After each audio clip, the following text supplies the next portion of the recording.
गिबियाव बिएन बड' निउस चेनेलाव बयखौ बरायबाय। चेनेलाव गोदानब्ला अन्नानै चेनेलखौ साबस्क्राइब खालाम आरो खौरांखौ मोजां मोनोब्ला लाइक खालामना हो। दानिया खौरांखौ जोबजासिम फारियै खोनासंलांदो। दुलाराय बर' फरायसा आफादनि मावथांखि आदब आरो गुन गोनां सोलोंथाइ मावथांखि 2025 नि गेजेरजों क'क्राझार जिल्लानि सेरफांगुरि जनता फरायसालिमानि सावराय जुथुम न'ब्लाङाव रामफलबिल दख'रा दुलाराय बर' फरायसा आफादनि बानजायनायाव फरायसाफोरनि जिउ राहा दानाय आरो थुलुंगाखांहोनाय हाबाफारि खुंदों।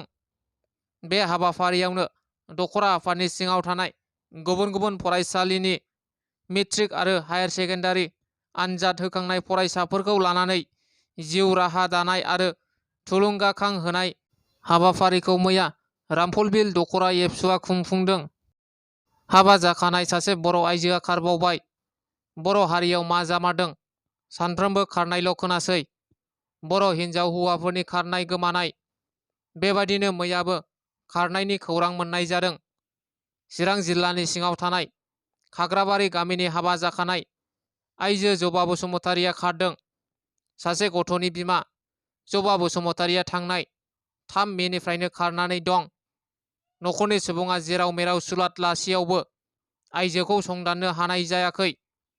बेनिखायनो सोरबाफोर आइजोखौ बहाबाफोर नुसनोब्ला खौरां हरनो थाखाय खावलायहरदों। न'खरनि सुबुङा जानबुं अनजिमा 8471 901 051। मणिपुरनि खैफोदाव क'क्राझार आरो उदालगुरिनि नोगोरारिफोर सोरबाफोर दङब्ला मबाइल नाम्बार फोसावदों फोनांजाब खालामनो हागोन।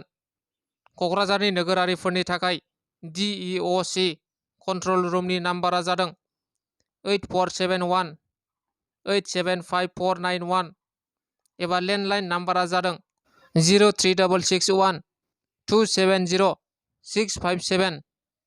उदालगुरि जिल्लानि नोगोरारिफोरनि थाखाय लेन्डलाइन नाम्बारा जादों 03711 225 266 आरो मबाइल नाम्बारा जादों 8134 852 559 आव थोंजों फोनांजाब खालामनो हागोन।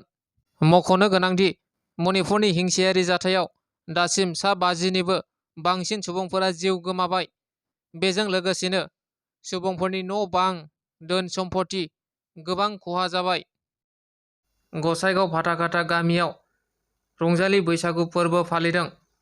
गसाइगाव महकुमानि सिङाव थानाय फाथाखाथा गेवलां गेलेग्रा फोथाराव फाथाखाथा बैसागु खुंफुं आफादनि बानजायनायाव 6 आरो 7 साननैनि हाबाफारि लानानै खुंगा 24थि रंजालि बैसागु फोरबो फालिनायजों लोगोसे हारिमु बादायलायनाय जेरै हारसिं मोसानाय, जावजा मोसानाय, हानजा मोसानाय, मेथाइ रोजाबनाय, खुगा मेथाइ रोजाबनाय आरो गोदान मेथाइ बादायलायनाय हाबाफारिया मैया गाजा गोमजायै फालिनाय हाबाफारिजों जोबनानै थाङो।